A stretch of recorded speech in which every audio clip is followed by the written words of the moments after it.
¿Qué tal? Buen mediodía, gracias por acompañarnos. Doctor Daniel Herbeta, buenas tardes, ¿cómo va? ¿Qué tal, Roberto? Buenas tardes. Gracias por acompañarnos, Daniel. Jorge Ilarrascondo, gracias por acompañarnos. El doctor Daniel Herbeta es presidente de la Corte Suprema de Justicia. ¿Cómo va con el cargo? ¿Bien? Bien. ¿Cómodo? ¿Es un lugar soñado estar ahí para usted, como su formación académica? No, es un lugar que yo creo que implica un ejercicio, una carga pública, ¿no? Yo creo que incluso mi criterio es que la presidencia de la Corte debería ser rotativa y ejercida anualmente por cada uno de los integrantes de la Corte, porque permite tener una visión muy integral de lo que es el funcionamiento de la justicia en un territorio muy extenso como es el de la provincia de Santa Fe, y permite también contactarse o ponerse más en contacto con los problemas que afectan hoy a la justicia. El doctor Jorge Ilarrascondo es docente de la facultad de la UCA, de la Universidad Católica Argentina, de la Universidad Austral también, de Buenos Aires, docente de Derecho Penal. Bueno, vamos a intercambiar argumentos, vamos a partir, en tu caso, la justicia es injusta, nos planteábamos, tenemos creo que una encuesta en las redes sociales que hicimos en estos días, como para empezar a, por lo menos, provocar una pregunta con respuestas que ustedes puedan hacer del otro lado. Traemos un nuevo debate, justicia injusta, ¿sí o no? Y nos preguntamos sobre si la justicia es injusta. Hay un reclamo social que tiene que ver con la morosidad, con aparentemente pedir leyes más duras o por lo menos sanciones más contundentes en quienes cometen delitos. La percepción de que tiene el ciudadano que tal vez hay un sector social que comete delitos y no paga y elude a través de buenas defensas técnicas, de la propia estructura judicial o de alguna percepción que se tiene sobre esa impunidad que sobrevuela en todos los rincones, por lo menos de la Argentina, ¿no? A nosotros nos toca describir Rosario, describir Santa Fe, y es que de alguna manera nos interesa pintar nuestra aldea. Argumentos por el no. ¿Por qué la justicia hoy, Daniel, no puede ser o no es injusta, digamos? Desde tu mirada, obviamente de tu trabajo, ¿no? Es imposible hacer una generalización. La justicia no es un aparato. La justicia es un campo que integra muchas personas con responsabilidades funcionales, a veces individuales, y efectivamente, bueno, hay fueros que funcionan mejor, hay jueces que trabajan mejor, pero hay problemas estructurales que afectan a toda la justicia y que evidentemente hacen de que la demanda social, el reclamo social, tenga algún nivel de legitimidad. Es muy difícil decir si la justicia es injusta o no, porque en última instancia los jueces resuelven caso por caso, de modo que los jueces no establecen pautas o criterios generales. Y lo que sí es necesario tener para poder dar una respuesta contundente es un diagnóstico sobre el estado de la justicia hoy. Y para tener ese diagnóstico hay que tener mucho insumo, hay que hacer investigaciones, nosotros estamos trabajando en ese sentido y hay que, vuelvo a repetir, saber diferenciar, no se puede generalizar. Hoy nosotros tenemos un sistema de justicia, muy brevemente lo comento, que tiene un modelo de organización que viene prácticamente de la época de la colonia, en el fuero civil, en el fuero comercial, en el fuero laboral, en el fuero, en los otros fueros. Ha habido una profunda reforma en el fuero penal que muestra las ventajas comparativas, pero que también tiene distorsiones que sí tienen que ver con cuestiones de los operadores, de modo que poder generalizar frente a realidades tan distintas es bastante difícil. Hay casos en donde la justicia evidentemente no da respuesta. El gran problema de la justicia es no dar respuesta institucional frente a los conflictos, porque en alguna medida la impunidad no es solo no castigar a un culpable. La impunidad también es cuando un conflicto no tiene respuesta. Jorge Ilarrascondo, buenas tardes, gracias por acompañarnos. Estamos en vivo, decimos en Canal 3, ¿no? Estamos en vivo, son las 2 de la tarde, 8 minutos. ¿Por qué sí puede ser injusta? Bueno, también, a ver, yo considero que hay que analizar el caso concreto y las generalizaciones también, como decía Daniel, nunca son justas, ¿no es cierto? Sí. Hay que ver, uno puede dar testimonio de lo que acontece en el ámbito de la justicia penal, donde sí, efectivamente, en algunos casos, la tardanza, la mora, hace que la víctima e inclusive el propio imputado a veces no alcancen una resolución del conflicto que los convoca con la rapidez que la naturaleza requiere. Pero evidentemente, reitero, hacer generalizaciones es injusto, porque hay muchos magistrados que están muy preparados y otros quizás no sientan el sistema, porque acá hubo un cambio de paradigma, como decía muy bien Daniel. Este cambio de paradigma, ¿qué implica? Implica sentir, ejercer, practicar usar el modelo acusatorio, lo que implica fundamentalmente una participación activa de los operadores. Si hablamos de una justicia injusta, somos todos los responsables, los abogados también, los fiscales, los defensores públicos, los magistrados, porque está en nosotros también hacer que el sistema sea lo mejor posible. La injusticia puede venir de ambos lados del tablero. Puede venir para la víctima y puede venir para el lado del imputado. A mí lo que me preocupa cuando determinados conflictos, por cuestiones ideológicas o de prejuicios, valga el juego de palabras, no se resuelven como las circunstancias requerirían que se resuelva. O cuando el clamor popular subvierte a veces lo que tiene que ser la asepsia en el tratamiento del problema. Es decir, fundamentalmente que el juez pueda resolver con lo que se prueba en el expediente. Fue un lapsus, ¿no? En la carpeta juego, la audiencia, fundamentalmente, y ahí está el tema, ¿no?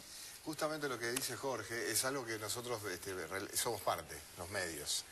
Muchas veces el engranaje de la presunta presión que puede recibir un magistrado a la hora de intentar resolver un caso. Vamos a una de las tantas notas que Canal 3 tiene en archivo sobre esa situación en donde en la calle se le pide a la justicia que se ajusta. ¡Justicia! ¡Justicia! ¡Justicia! ¡Justicia! Queríamos mostrarle a los fiscales qué es lo que nosotros hacemos cada semana, digamos, que ir a llorar a nuestros muertos. Ellos tienen toda la posibilidad de acusar al que lo mató a mi hijo y al fiscal Moreno no hace nada. Uno quiere creer en la justicia, pero justo estamos ante una persona que ya mató una vez, sin embargo a los pocos años ya él retomó su vida como si nada. Justamente queremos eso, que nos atiendan, que nos den respuesta. Sí, él dijo que el caso de mi hijo lo iban a archivar. Y eso que tiene prueba para acusar. Estamos pidiendo una respuesta. A mi hijo hace 15 años me lo mataron como un perro. Y mientras que a mi marido también le pusieron una causa por pedir justicia por mi hijo. Muy bien, bueno, 2 de la tarde, 10 minutos, parte del archivo de Canal 3 sobre este tema. Vamos a la redacción ahí lo tenemos, la redacción de Radio 2, de rosario3.com. Está Agustín Lago con esa cara seria como siempre. Agustín, ¿alguna sonrisa? ¿Qué tal, Roberto? ¿Cómo va? Bueno, buenas tardes. ¿Qué tal, Agustín? Bueno, tenés información, lo decía Daniel Herbeta, también hay un relevamiento puertas adentro de la justicia, cómo funciona lo que funciona, digamos, de qué manera.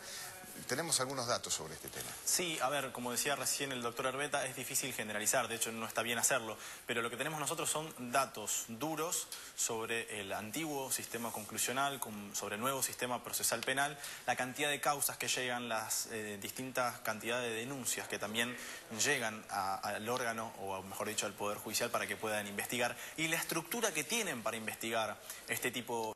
Superlativamente superior. Porque el sistema anterior era un sistema que estaba estructuralmente programado para funcionar mal. No por un problema de la gente, por un problema estructural. Y de hecho los números y los resultados de ese sistema de justicia que hemos dejado atrás han sido bastante negativos. Bueno, lo que hay que tratar es de consolidar este proceso de reforma, de consolidar los recursos de este nuevo sistema, porque es un sistema primero que permite transparentar la función judicial. Ya no tenemos jueces escondidos en un despacho, tenemos jueces que van a dar la cara en una audiencia pública. En segundo lugar, porque ya no tenemos más expediente. El expediente es la fuente de la cultura del trámite. El expediente es una de las razones más contundentes de la mora judicial. Vista para acá, traslado para allá, oficio arriba, que te faltó esto, vuelve abajo, sube de nuevo. El sistema de audiencias públicas permite achicar los tiempos de respuesta de la justicia y de hecho los resultados del nuevo sistema en 3 años y medio no solo han mejorado en términos cuantitativos, sino que además han mejorado en cuanto a la trazabilidad, o sea, en cuanto al tiempo en que se han tomado las decisiones. Obviamente hay muchos problemas, obviamente es necesario contar con más recursos, pero también hay prácticas distorsivas del nuevo sistema, porque como decía Jorge, el nuevo sistema implica un cambio de mentalidad muy fuerte. Hay que cambiar el chip que tengo en la cabeza, hay que abandonar los registros del pasado. Tengo que pensar que es una nueva lógica, una nueva forma de organizarnos, de trabajar, incluso un nuevo modo de litigar. En esto la gente joven se adapta más fácil. La gente que tiene unos años en la justicia, obviamente como nos pasa a nosotros con muchos avances de la tecnología en relación a nuestros hijos, nos cuesta más. Pero ahí hay una clave central.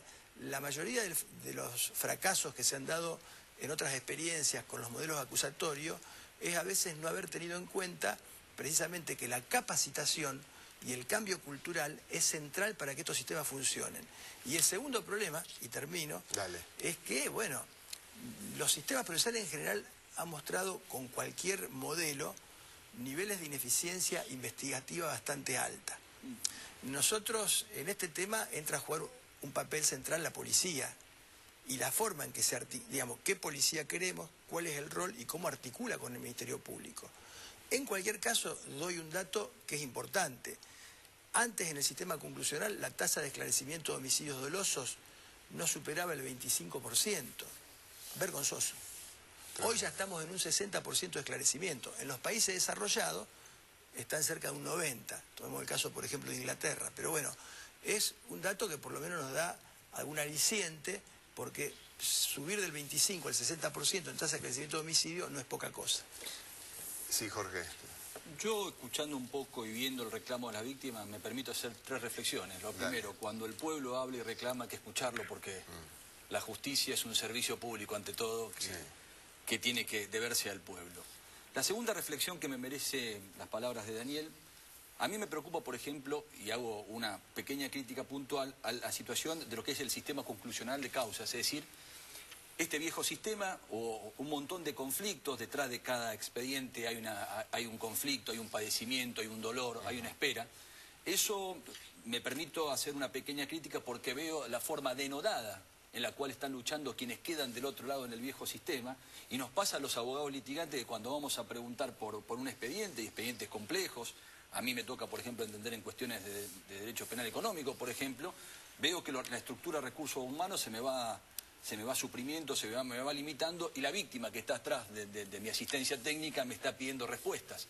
Recién se hablaba puntualmente de un solo juez para los viejos juzgados de instrucción, lo que queda de los juzgados de instrucción, fiscales que van rotando permanentemente, escasa capacidad de sumariante. Ese también es un problema que yo veo que tenemos que abordar, porque son cuestiones que están en trámite, son cuestiones que merecen reclamos. Ahí vos estabas pasando quizás conflictos de muchísimos años atrás. Esos conflictos no están en el sistema nuevo, están en el sistema viejo, que cada vez también tiene menor cantidad de recursos humanos y de capacidades técnicas, y que deben ser resueltos, y la justicia le debe dar esa respuesta. La segunda cuestión, si me permití terminar el razonamiento, adhiriendo un poco a la idea de Daniel, yo soy partidario de que es necesario alto nivel de especialización de acuerdo al tipo de conflicto que se trate. No está previsto, alguna vez hubo algún proyecto de algún diputado provincial, pero mi idea, por ejemplo, es que exista justicia sobre delitos económicos, así como tenemos una unidad de delito económico y complejo.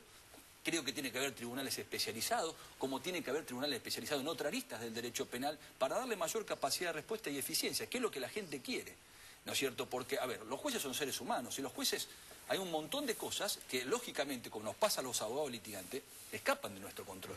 Y me parece que mayor nivel de especialización es mayor capacidad para afrontar la solución de los problemas, ¿no? Y me debes el tercer punto para en un ratito. Bueno. Tenemos otro espacio, digamos, de queja también del archivo de Canal 3, cuando la gente se plantó frente a la justicia. En un momento, hace un año, hubo una movilización muy importante, ¿no? El Rosario sangra. En realidad, gente que le pedía a la justicia, por favor, acción. A la justicia, al poder político, a todos. Y a partir de allí hubo alguna especie de cimbronazo, por lo menos puertas adentro, hubo algunas discusiones al respecto. En todo el colapso de la justicia provincial, el Fuero del Trabajo de Rosario es por lejos el más atacado, ¿no? Nosotros tenemos que pensar que tenemos menos de la mitad de juzgados que en Córdoba Capital, por ejemplo. Aquí esto se resuelve con recursos humanos y materiales. Jorge, ¿confía en la justicia a esta altura? Realmente, de la manera que se está manejando hasta el día de hoy, realmente no. Realmente no. Y la sensación es que estamos como cuando empezamos. Exigirle a la justicia que se comporte como debe. Queremos que esto no vuelva a pasar, ni con Maite, ni con ninguna más. Y no puede ser que tengamos que esperar que él la mate para que se haga justicia realmente. La justicia se tiene que hacer ahora, no esperar a que pase a mayores. El dolor que tiene es tal que está medicada con morfina. Y él está en su casa tranquilo, no es justo. Muy bien, bueno, voces, quejas, imágenes, de hace un año, inclusive ese dron volaba una noche que fue bastante estruendosa. En realidad el reclamo de la gente pidiéndole por favor a las autoridades acción. Agustín, desde la redacción de rosario3.com tenés más información sobre el tema. Sí, Roberto, bueno, a propósito de las declaraciones recientes del doctor Herbeta, para aportar sobre el nuevo sistema procesal penal, desde febrero de 2014 a junio de este año, que son los datos que nos aportaron por parte del Ministerio Público de la acusación, se llevaron a cabo 100 juicios en esos 3 años. 100 juicios, que no es un dato menor. Y en lo que va del año a junio, digamos, entre lo que empezó el año, por supuesto, judicial, a junio de este año, se hicieron en Rosario 24 juicios, de los cuales 10 fueron en casos de homicidio. Estamos hablando de casos que, por supuesto, a diferencia, como decía, del anterior sistema, van mucho más rápido, obviamente en la investigación, como así también en la instrucción y a la hora de dictar una pena por parte de quien esté a cargo, obviamente, del tribunal o en su momento de la sala. Lo que tenemos para agregar es que por parte de Fiscalía nos agregan que entre junio de este año a que termine el año judicial se proyectan 40 juicios más, es decir, vamos a estar en presencia de un número bastante importante respecto a los juicios que se llevan a cabo en nuestra provincia. Y respecto al sistema conclusional de causas, el anterior, recordamos, quedan unos 2.000 causas todavía por cerrar, 1.681 ya fueron finalizadas, por así decirlo, ya sea con probation, con archivo o así también con una sentencia definitiva, de las 4.018 que se tenían hasta diciembre del año pasado, cuando los fiscales le informaron al procurador de la Corte, Jorge Barraguirre, por qué o el número de las causas que querían seguir investigando, por supuesto, en lo que era el antiguo sistema. Muy bien, Agustín. Bueno, gracias por tu participación. Lo pueden escuchar todas las mañanas, Agustín, de 6 a 9 con la información judicial en Radiopolis. Gracias. No, por favor, gracias a vos, Roberto. Y leerlo también en rosario3.com. Lo exprimimos, casi esclavo. Bueno, sí estaría sancionado, penado, ¿no? Lo que le hacemos hacer a Agustín todos los días. Bueno, Daniel, algunos argumentos que puedan de alguna manera sostener la eficacia hoy de la justicia en la provincia de San Luis. Nosotros hoy, bueno, vuelvo a repetir, estamos bastante focalizados en lo que es la cuestión que además un poco es la vidriera pública, ¿no?, por la amplificación periodística que tiene, que es la justicia vinculada a los conflictos penales. Sí. Nosotros, hoy en el nuevo sistema penal, el Colegio de Jueces de Primera Instancia está en este momento funcionando con 10 jueces menos. Hay 10 vacantes no cubiertas que se van a cubrir. Algunas vacantes tienen 3 años de antigüedad, se van a cubrir afortunadamente porque se ha acelerado este año mucho el funcionamiento. ¿Por qué no se cubre? Porque el Consejo de la Magistratura no funcionó de manera adecuada, no pudo cumplir en términos a veces con las coberturas. Tuvo digamos, en el curso de este año el ministro de Justicia dispuso una serie de modificaciones y hay que reconocer que se produjo un cambio muy importante, tanto que calculo que antes de fin de año van a estar cubiertas las 10 vacantes, ya se hicieron los concursos, pero fíjense que estamos trabajando con 18 jueces y 10 vacantes. Imaginemos lo que va a ser sumar 10 jueces a los 18 actuales. Rosario está en este momento con un promedio de 50 a 60 audiencias diarias. En el año 2016 Rosario tuvo el 60% de las audiencias públicas de toda la provincia. Quiero decir, lo que ocurre es que, yo en esto comparto, hay cuestiones que son estructurales, hay cuestiones que son de recursos y hay cuestiones que son personales. Nosotros siempre le pedimos a los jueces que la gente que entra a nuestros tribunales es gente que tiene problemas, es gente que viene a buscar una respuesta, es gente que necesita contención. Y los jueces lo que no pueden hacer, porque esto es muy propio de cualquier profesión, es perder sensibilidad frente a los problemas de los demás. Lo que no pueden hacer es pensar que los únicos problemas que existen son los que ellos ven. Entonces siempre hay que pellizcarse a la mañana para darse cuenta la tremenda responsabilidad que un juez tiene sobre sus espaldas y lo que significa un conflicto para la gente. Estos reclamos de justicia son reclamos que merecen una atención. Yo no digo cuál va a ser el sentido de la respuesta, porque la respuesta puede ser una absolución, puede ser un sobreseimiento, puede ser un criterio de oportunidad, puede ser una condena, pero lo importante es que haya una respuesta. Vamos a una tanda y seguimos con el doctor Jorge Ilarracondo también respondiendo. Una tanda cortita y volvemos.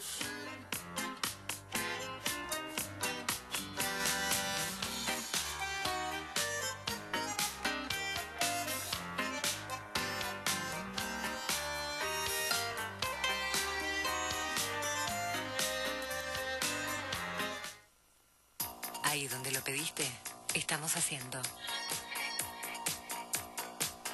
vivo en Acevedo y Francia, y la verdad que con la Q es un medio de movilidad que tengo ahora para trasladarme hasta el centro con mucha más facilidad. Hago transbordo todos los días de lunes a viernes, viajo muy cómoda.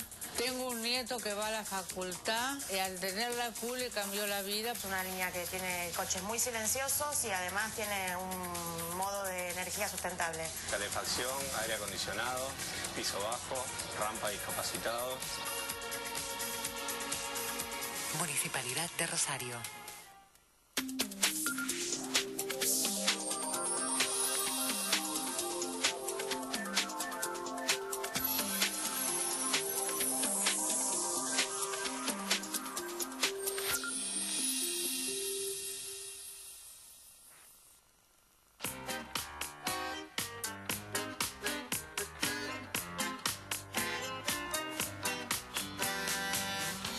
Seguimos en Viceversa.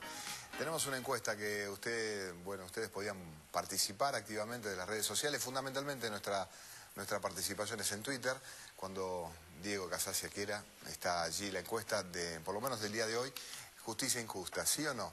Una amplia mayoría, por lo menos de los participantes, votaron a favor del sí. Creen que la justicia al menos es injusta, es ineficaz. Bueno, el adjetivo negativo que le querramos poner, con elegancia o con tensión. Y solamente un 8 salió a bancar, obviamente, la situación. ¿Por qué los jueces? Los jueces, la familia judicial, que es mucha. ¿Por qué crees, Jorge, que ese malestar subsiste, digamos, esa percepción del ciudadano que la justicia es injusta? Y porque evidentemente frente a determinados conflictos con repercusiones públicas las respuestas no son inmediatas. Es decir, yo creo que la situación de la justicia no escapa a una sensación que existe en el país, en el sentido de que vivimos en una situación, en un estado de anomia. Es decir, me parece que la justicia forma parte también, la justicia. Quiero ser justo también en el razonamiento. No todos los integrantes de la justicia, porque hay muchos magistrados que me merecen el máximo de los respetos, ¿no? Pero puntualmente a lo que voy es que cuando determinados conflictos con repercusiones dañosas muy grandes no tienen la respuesta inmediata de parte del sistema, se genera una sensación de que el imperio del derecho no existe. Pasa en causas de corrupción, pasa en causas de trascendencia muy grande, como por ejemplo hechos de magnitud lesiva como homicidios. Es decir, cuando uno ve que frente a abrumadoras pruebas la justicia no responde inmediatamente y los sujetos están libres, el metamensaje que se manda no es el adecuado. Y eso prende en la población, porque la población a veces no tiene el conocimiento, ¿no es cierto?, o mejor dicho, no tiene el conocimiento técnico o no conoce los vericuetos o las minucias del sistema jurídico y eventualmente se generan sensaciones que son absolutamente legítimas. Es decir, cuando el sistema no da respuesta, eventualmente sale lo que está saliendo. Y la encuesta es contundente, es contundente en cuanto a los porcentajes. Y me parece que esto forma parte de una sensación en el cual creo yo que estuvo inmerso y está inmerso el país durante mucho tiempo, que es que este es un país donde hay anomia. No hay conciencia de la ley por el respeto al derecho. Y todos los que estamos inmersos, los que vivimos en comunidad, tampoco tenemos esa sensación. El que violenta la ley no hay sensación de que haya una respuesta inmediata. Y eso cala en la población. No se puede dejar de pensar. Para terminar, Daniel, ¿por qué está esa percepción, esto que decía el doctor Jorge Larrascondo, que no pasa nada? Esa percepción. Pareciera, para un sector inclusive que ignora lo que pasa adentro del mar del tribunal, porque el tribunal es un mar enorme, un océano inmenso, de que no pasan cosas. Bueno, yo no es mi intención asumir una posición que no agrade, pero debo ser sincero. Nos preocupan las encuestas, pero también en el ámbito de las ciencias sociales, precisamente por eso, ¿no? La percepción social de un problema es un elemento co-constitutivo del problema. Pero no siempre esa percepción social se corresponde con la dimensión real del problema. Verdaderamente hay que tener en cuenta de que acá inciden muchos factores. Hoy vivimos en un mundo de una revolución tecnológica donde obviamente nosotros construimos la proyección que tenemos de la realidad, es la proyección que nos hacen los medios de comunicación. Contra eso es muy difícil, los tiempos de los medios de comunicación son muy esclavos, son muy limitados, entonces poder dar una explicación, una respuesta, yo creo que tiene que haber disconformidad que es legítima, porque todos tenemos derecho a vivir seguro, todos tenemos derecho a, en los problemas de familia, que nos den una respuesta rápida, y en estos los jueces que se dedican a esos temas deben asumir su responsabilidad. Todos tenemos derechos a encontrar en un problema una respuesta por parte del tribunal, pero lo que sinceramente no creo que haya correlación es entre la contundencia, digamos, de la encuesta y la dimensión real del problema. Lo que pasa es que hay casos puntuales y particulares que obviamente tienen un impacto muy grande, y si a partir de allí yo generalizo, es lógico que la opinión y la percepción social de la gente, respecto de la justicia se forme de manera muy rápida. Me parece que, por un lado, la gente del Poder Judicial tenemos que ser muy autocríticos. Tenemos que asumir que acá hay un problema, tenemos que asumir que hay problemas estructurales que tienen que ver con múltiples factores. Lo estamos haciendo y tenemos que tratar de buscar soluciones para ir mejorando nuestro rendimiento. Tenemos que irnos ya, ¿no? Ahora estoy buscando alguna señal, sí, nos vamos. Me están echando ya de... Qué injusto que es esto, qué injusto. Jorge, gracias por venir. No, gracias por la invitación. Daniel, gracias por venir. Gracias a vos, Roberto. Tenemos, bueno, gracias por participar del otro lado. Este programa se hace en vivo en Canal 3, en los estudios de Canal 3. Yo creo que agradecer a Mr. Otto por tratar de disfrazar un poco al conductor. Y bueno, a un equipo de producción, a Marcelo Santeque, a Julián Pinto, al propio Agustín, a todo el equipo técnico de Canal 3 que nos ayudan a establecer este vínculo semana tras semana. Una pregunta que en muchos de los casos tiene dos respuestas distintas, pero el fin es encontrarnos en el centro tratando de resolver los conflictos por el bien común. Gracias por acompañarnos. Auspician Viceversa. Volvés a intentarlo porque amás lo que haces. Contá con nosotros. Sport 78. Rosarino por deporte. La Reina.